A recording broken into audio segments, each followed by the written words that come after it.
दिन का तापमान 27 से 29 डिग्री सेल्सियस रहेगा। आने वाले दिनों में हवा की गति 14 से 18 किलोमीटर प्रति घंटे होगी। हल्के बादल भी दिखाई पड़ सकते हैं। हालांकि साफ और शुष्क मौसम की संभावना अधिक है। यह जानकारी ग्रामीण कृषि मौसम सेवा केंद्र भदोही द्वारा दी गई है। किसान भाइयों को सलाह दी गई है कि इस सप्ताह तापमान बढ़ने की संभावना को देखते हुए फसलों तथा सब्जियों में हल्की सिंचाई करें। भदोही तहसील इलाके के करियाव कीर्तिपुर निवासी लालचंद पाल ने जिलाधिकारी को ऑनलाइन शिकायत करते हुए गांव के चक्रोड पर किए गए अवैध निर्माण को हटाकर कार्रवाई किए जाने की मांग की है। दिए गए शिकायती पत्र में कहा कि चक्रोड संख्या 192 पर गांव के ही एक व्यक्ति द्वारा मकान बनवाकर कब्जा किया गया है, जिससे आवागमन बाधित हो गया है। कहा कि हल्का लेखपाल की मिलीभगत से गांव के चक्रोड पर अवैध कब्जा कर लिया गया है। शिकायती पत्र देते हुए चक्रोड पर बनाए गए अवैध निर्माण को हटाए जाने की करियाव के कीर्तिपुर निवासी लालचंद पाल ने मांग की है। चौरी बाजार के ब्रह्म आश्रम के समीप कार व यात्रियों से भरी बस के बीच टक्कर हुई है। टक्कर होते ही हड़कंप मच गया था। बस में सवार यात्री पूरी तरह सहम गए थे। कई यात्री तो अपनी सीट से बस में ही गिर गए थे। बताया जाता है कि जगदीशपुर निवासी बबलू दुबे अपने परिवार के साथ कार से घर जा रहे थे, जहां ब्रह्म आश्रम मंदिर के पास सामने से आ रही एक बस से टक्कर हो गई। कार का अगला हिस्सा क्षतिग्रस्त हुआ है। हादसे के बाद बस लेकर चालक फरार हो गया। हादसे में सभी बाल बाल बच गए हैं।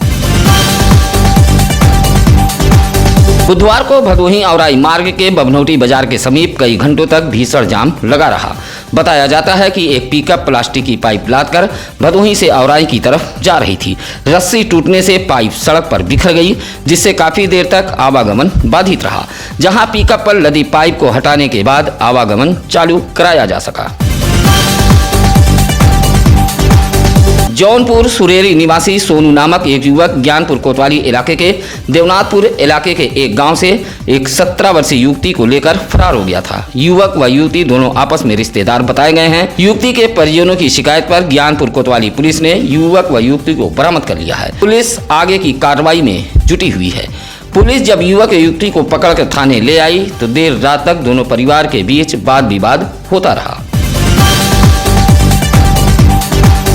भदोही जिले में शहीद शीतलपाल की पुण्यतिथि मनाई गई है। बुधवार को ज्ञानपुर नगर के शीतलपाल तिराहे पर पहुंचे लोगों ने स्वतंत्रता संग्राम सेनानी शहीद शीतलपाल की प्रतिमा पर माल्यार्पण करते हुए शीतलपाल अमर रहे के नारे बुलंद किए।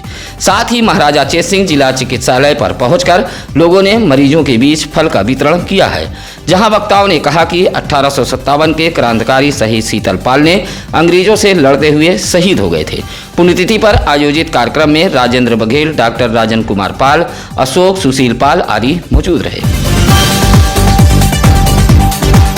बुधवार को संत गाड़गे महाराज की जयंती पर भव्य शोभा यात्रा निकाली गई। शोभा यात्रा ज्ञानपुर जिला पंचायत कार्यालय के समीप से निकाली गई थी, जिसमें बड़ी संख्या में लोग मौजूद थे। गाजे बाजे के साथ शोभा यात्रा ज्ञानपुर नगर में भ्रमण करते हुए मुखर्जी पार्क जाकर संपन्न हुई, जहां गाड़गे महाराज की प्रतिमा पर लोगों ने माल्यार्पण किया। सांस्कृतिक कार्यक्रम का भी आयोजन किया गया था। साथ ही उनके जीवनी पर प्रकाश डाला गया। इस मौके पर श्याम सुंदर, बाबूराम कन्नौजिया, राजेंद्र कन्नौजिया, पंचम राम आदि मौजूद रहे। इसी तरह गोपीगंज के बाबा बड़े शिवधाम में संत गाड़गे महाराज की जयंती धूमधाम से मनाई गई। इस दौरान समाज के मेधावी छात्रों को सम्मानित किया गया। इस मौके पर राहुल धोबी, कृष्ण मुरारी कन्नौजिया, अशोक चौधरी, बिशुन लाल आदि मौजूद रहे। काशी नरेश राजकीय स्नातकोत्तर महाविद्यालय के चित्रकला परिषद द्वारा 2 दिवसीय कला प्रदर्शनी का आयोजन किया गया था, जिसका उद्घाटन महाविद्यालय के प्राचार्य डॉक्टर पीएन डोगरे ने दीप प्रज्वलित कर फीता काटते हुए किया है। इस दौरान उन्होंने प्रदर्शनी में चित्रकारी की सराहना की। कहा कि चित्र छोटे हैं लेकिन कलाकृतियां बोल रही हैं। कुल 94 कलाकृतियां प्रदर्शित की गई थी। यह कलाकृतियां जल, रंग, पोस्टर, कलर व पेंसिल से बनाई गई थी, जिसमें तनुश्रेया, शिवानी, शुभम, राहुल, निधि, अंजना आदि कलाकारों की कलाकृतियां खूब सराही गई। इस मौके पर डॉक्टर महेंद्र त्रिपाठी, सुशील कुमार, दीप नारायण मिश्रा, अजय सिंह आदि मौजूद रहे। औराई कोतवाली इलाके के माधो सिंह बाजार के समीप अज्ञात वाहन की चपेट में आने से जेठूपुर गांव निवासी पोड़ई के बेटे जावेद की मौत हो गई है। जावेद गोपीगंज किसी काम से गया हुआ था, देर रात घर लौट रहा था। माधो सिंह बाजार ओवरब्रिज के समीप पीछे से आ रहे अज्ञात वाहन ने टक्कर मार दी। चालक वाहन समेत फरार हो गया। घायल जावेद को सीएससी औराई लाया गया, जहां डॉक्टरों ने मृत घोषित कर दिया था। हादसे की सूचना मिलते ही जावेद के परिजन मौके पर पहुंचे थे। परिजनों का रो रो कर बुरा हाल था। बुधवार को गोपीगंज चौराहे पर बस व स्कॉर्पियो में टक्कर हुई है। घंटों हुए विवाद के बीच चौराहे पर जाम लग गया था। प्रयागराज से वाराणसी की ओर जा रही बस अचानक गोपीगंज चौराहे पर रुक गई। तभी तेज रफ्तार एक स्कॉर्पियो ने पीछे से टक्कर मार दी। टक्कर के बाद स्कॉर्पियो चालक आकाश यादव बस चालक से उलझ गया। इसके बाद हंगामा शुरू हो गया। देखते ही देखते वाहनों की कतार चौराहे पर लग गई। सूचना पर पहुंची पुलिस ने किसी तरह समझा बुझाकर मामला शांत किया।